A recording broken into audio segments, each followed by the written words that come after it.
rock formation. The top is quite flat and measures about 600 square meters. The formation rises some 600 meters above sea level. Through the years, hundreds of thousands of people have hiked to the top to enjoy the breathtaking view. There is a fissure between the actual rock and the mountain, but experts assure us it is quite safe.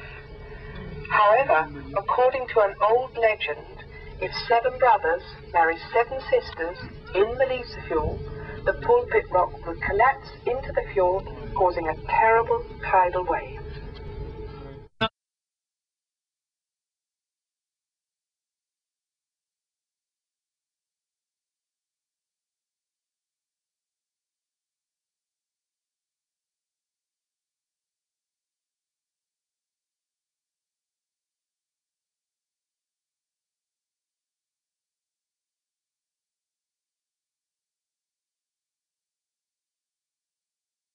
No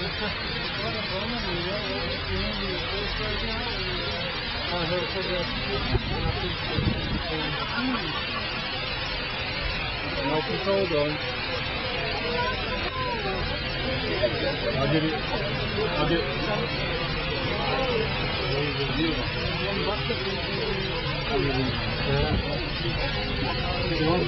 Yeah.